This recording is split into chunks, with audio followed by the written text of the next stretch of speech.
Does the person you are with encourage you to read? You have to ask, what does he bring for me? Roses or books? If someone has a stake in making you better, that person will push you towards books. Books are what we all need.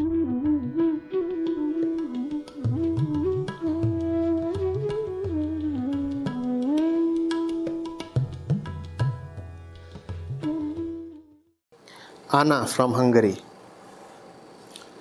and she is quoting from Asadivar, Guru Granth Sahib. From woman, man is born. Within woman, man is conceived. To woman, he is engaged and married. Woman becomes his friend. Through woman, the future generations come. When his woman dies, he seeks another woman. To woman, he is bound. So why call her bad? From her, kings are born. From woman, woman is born. Without woman, there would be no one at all. O Nanak, only the true Lord is without a woman. Acharya ji, who is calling the woman bad in the first place? I didn't get why the question. So why call her bad was posed at all. Thank you for the guidance. With gratitude, Anna, Hungary. There are two classes of people who call the woman as bad, Anna. On one hand are the male supremacists, the misogynists.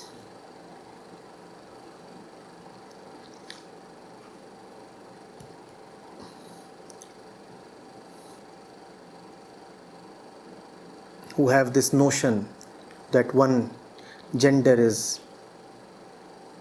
superior than the other.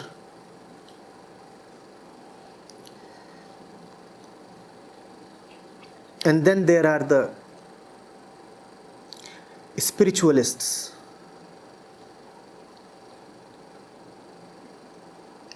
who talk not of the physical woman but Prakrti. And they say Prakrti or Maya or Avidya are the root cause of man's bondage.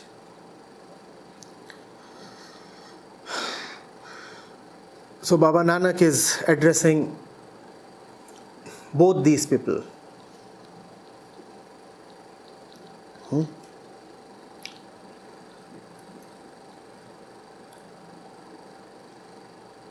He's saying that you who talk ill of the woman are not at all separate from the woman.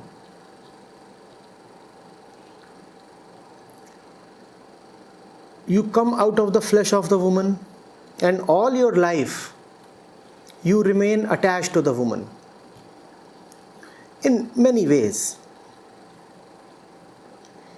Even when you say that you are a God seeker or truth lover, who are you? Without the woman, would you exist to love the truth or seek God? And this operates at both levels. Each of his utterances operates at both the levels. At the level of those who despise the physical woman, and at the level of those who despise Prakriti. So he is addressing both the commoner who believes in male supremacy, the MCP as you know him, and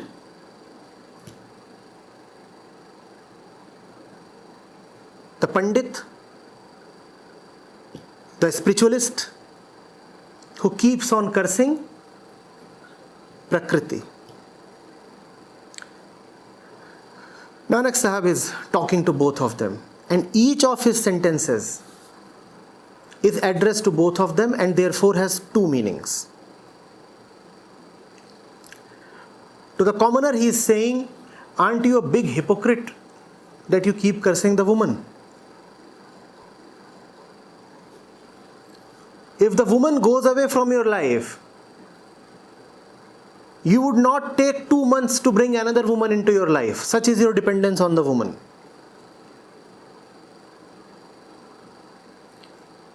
You keep lording over her.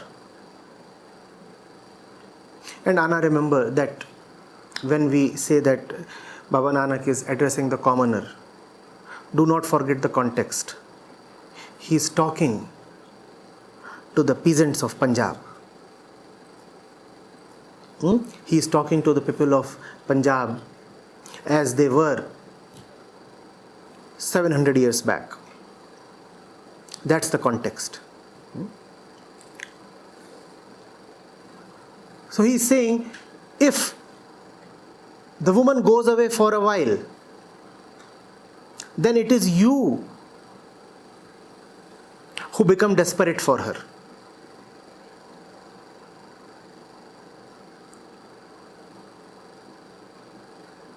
She may or may not miss you so much, but what is certain is that you start longing for her, pining for her rather.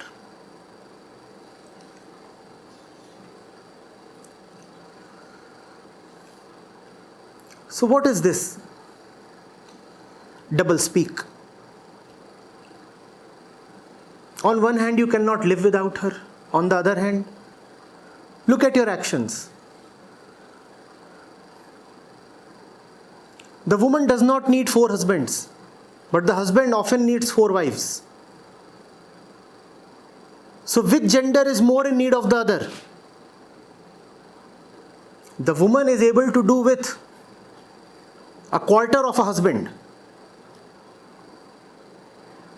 But the man is wanting 4 wives. So the man needs the woman 16 times more. Is that not so? And still you act as if the woman is a curse on you.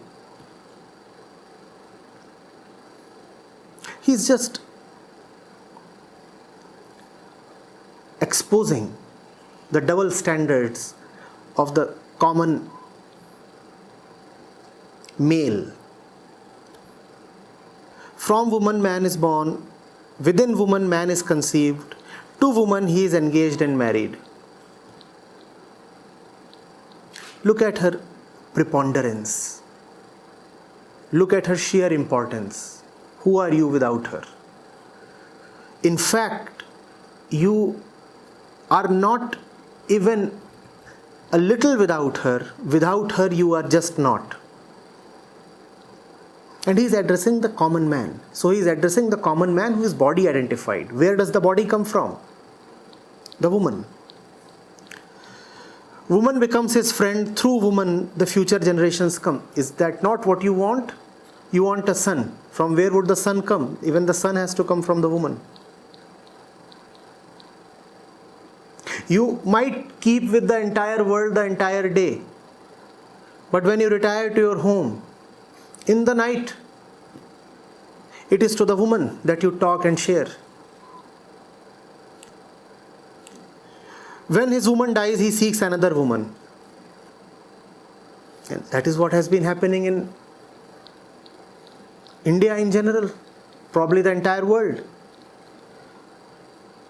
If the man dies, the woman may or may not feel a deep urge to remarry and get another partner. But experience has been that man more definitely does get another partner when the woman dies. And this demonstrates who needs the other the more.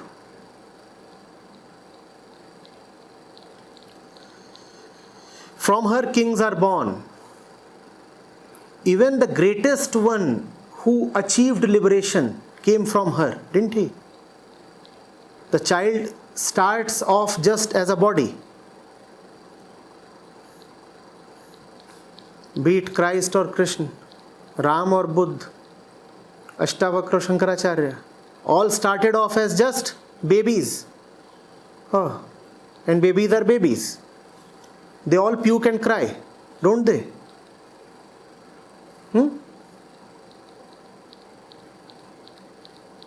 And they all get measles. Babies are babies. From where did that baby come? Who nursed that baby? The woman.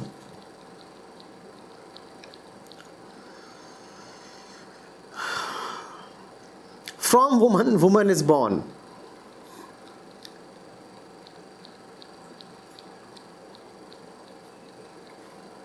The utter genius of the sage. There is nobody who is not attached to Prakriti.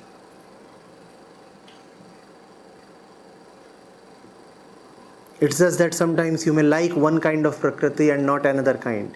But that aspect of Prakriti that you like and are attached to, that too comes from Mother Prakriti.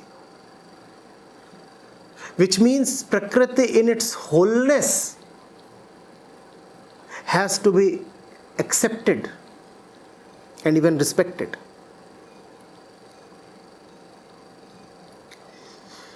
Without woman, there would be no one at all. O Nanak, only the true Lord is without a woman.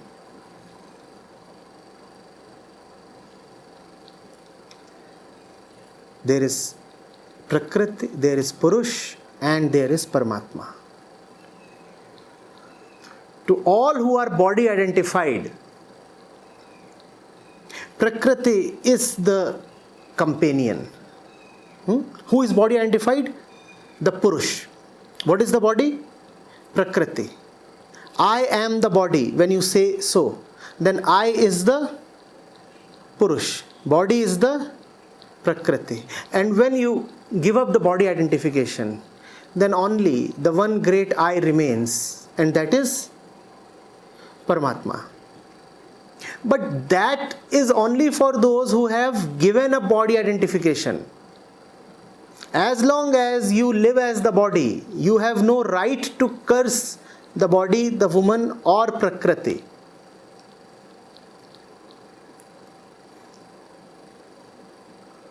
If you claim to be beyond woman, then ask yourself, are you one with Paramatma? O Nanak, only the true Lord is without a woman. Mind you, only the true Lord.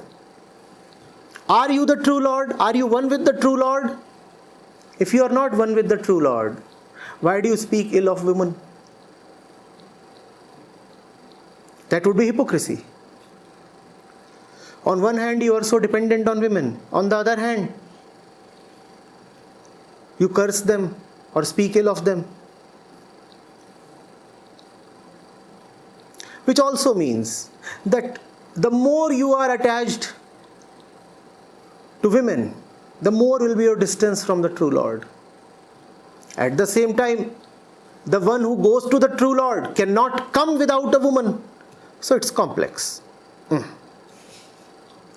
Without woman, there is no journey to truth. And on the journey to truth, you create woman as an obstacle. Who would journey to the truth if there were no women? And women here stands at two levels, right? The physical woman and Prakriti in general. Who would journey to the truth? Can there be Purush without Prakriti? No, they are parts of the same duality. Without Prakriti, there would be no Purush to long for Paramatma.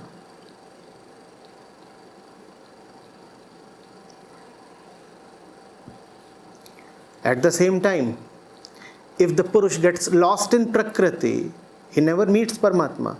But if you get lost in Prakriti, is it Prakriti's fault? Did she tell you to get drunk and rape her?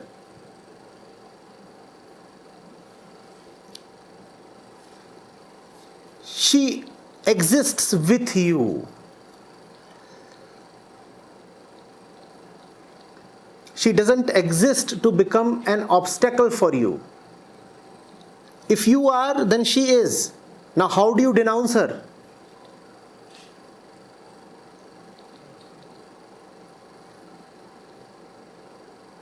And if you find her becoming an obstacle, then what right do you have to condemn her? Condemn yourself instead. You are not careful enough in your relationship with her.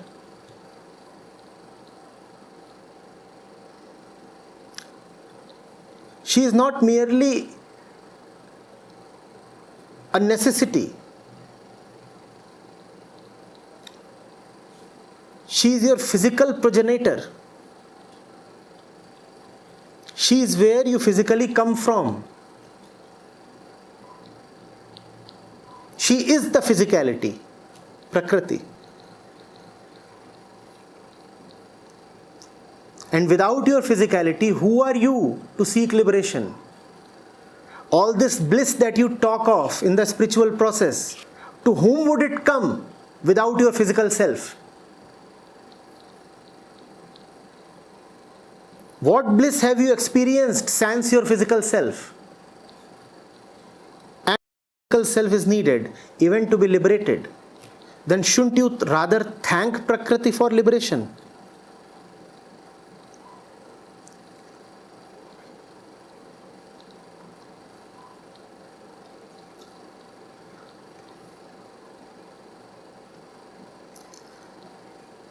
Only somebody who is very honest about liberation can utter these words. Others are neither liberated and not even sincere about being liberated. So they blame their bondage upon Prakriti rather than themselves. They would say, oh, what to do? My body is like this. Oh, what to do? I am genetically not equipped to be liberated. The woman is being blamed. Woman is the body. Woman is the Prakriti. Oh, what to do? I am a lady. So I get a little carried away by hormonal emotionality. That's the kind of arguments that insincere people come up with. Whenever you find somebody blaming his or her body or conditioning for his various shortcomings and bondages, see that Prakriti is being blamed. And if Prakriti is being blamed, then you must remember these words of Guru Sahib again and again. Do not blame her. She is your necessary companion. She is your necessary companion. Now, if you turn her into an enemy, that is your decision. Your journey to liberation would necessarily be along with her. Now it depends on you how you use her in your journey to the truth. Can you journey to the truth bodilessly? So your journey to the truth would necessarily be along with her. It depends on you how you use her. She can be a very good friend, or she can be the biggest obstacle you can get. In either case, you are responsible.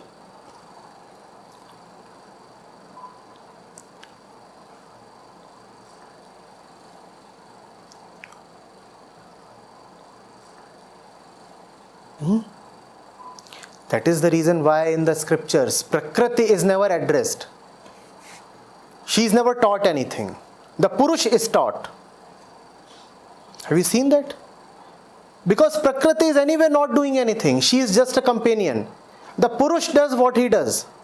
So the responsibility lies squarely on Purush.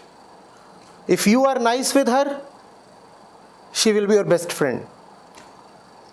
And if you find her going crazy with you, ask yourself, what is it that you did to make her crazy?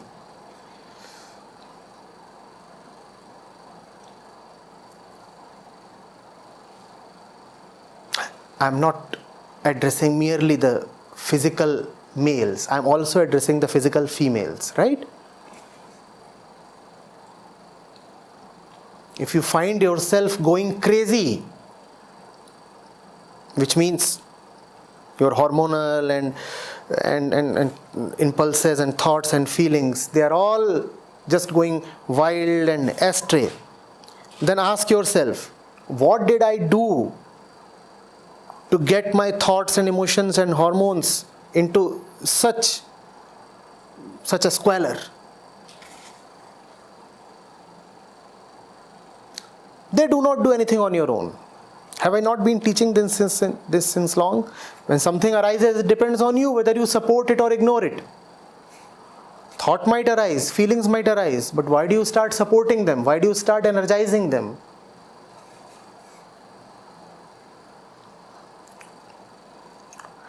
So you must see why the Purush is being constantly addressed. Because if things go wrong, the fault lies squarely with the Purush, never with Prakriti. She is what she is. She is the universe. She is the material. She is all that exists. You are the one who does something with all that exists. You are the one who establishes a particular kind of relationship with the universe. So you have to answer, why did things go wrong? The universe is passive in itself. Prakriti too is passive. In the entire game, the woman remains passive.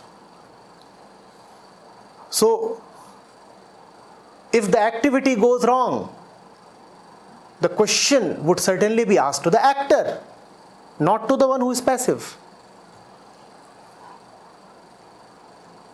You were talking about Purush, Prakriti and Paramatma. So, the purpose of Purush is to be over Prakriti and merge into Paramatma, or to know Paramatma, as much I could understand. Purush likes Prakriti and loves Paramatma. Purush likes Prakriti and loves Paramatma. But he thinks liking is loving. So he says, I love you to Prakriti. So Acharya, the other animals, the lower animals, Lower animals, what do you mean by that exactly? Means lower to... Call Koham or Soham. He just said lower animal. Humans, as they do not have the consciousness to be self-aware and to have a concept of self and an individual, they do not have this consciousness. So the Prakriti, if we understand evolution, the Prakriti itself has given the leverage to humans to be self-aware and to be conscious, and to see Prakriti different. Means Prakriti has given the leverage to humans to see itself. The saints would say Prakriti has given birth to Purush in her effort to reach Paramatma. Prakriti wants to reach Paramatma through Purush, but Purush is so mad that he thinks that Prakriti is an obstacle. It's like mother giving birth to the baby, and the baby is trying to gain liberation, and in his effort to gain liberation, he thinks that the mother is an obstacle. Why the mother doesn't know her? Because the mother herself is a baby. Mother too is both the son and the mother, right? Prakriti and Purush exist within both the male and the female. So the mother is on the same path as the son.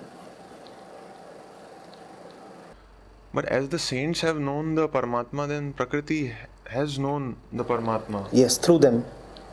Why then it has to happen. It doesn't have to happen. There is a choice. You make the same choices as the saints did, and then things will be different. So then, if the Prakriti has known the Paramatma, then the misstep that this consciousness given to this one animal called human to be self-aware, then why it hasn't been taken away? By whom?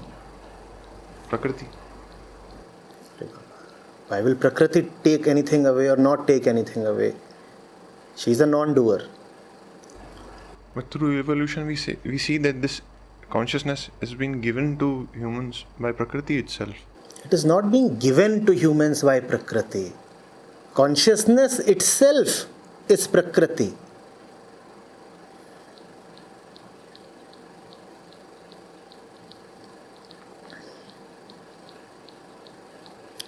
It's just that consciousness lives in the illusion that it is separate from Prakriti. Semi-separate. What consciousness is there without the brain?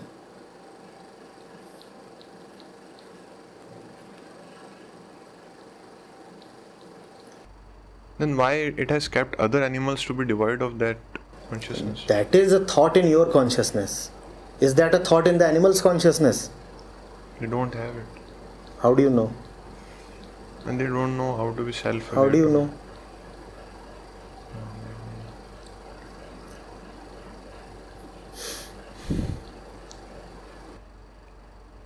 So Acharya, when will Prakriti be completely know it, and when there will be... Maybe around 33 years later. What kind of question is this? When will we have the next lunar eclipse? Are these pattern-based things?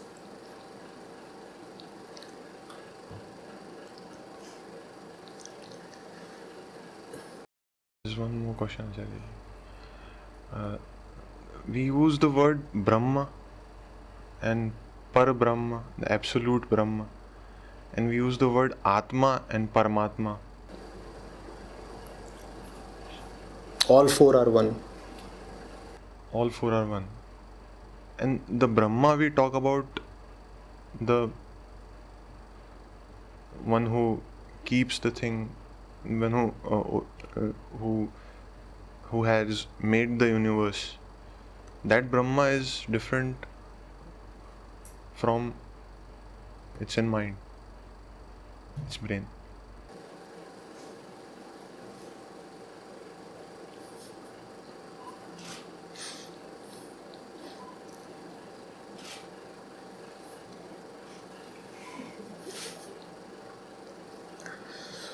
Brahma is for the Pandit. Brahma is for the Jnani.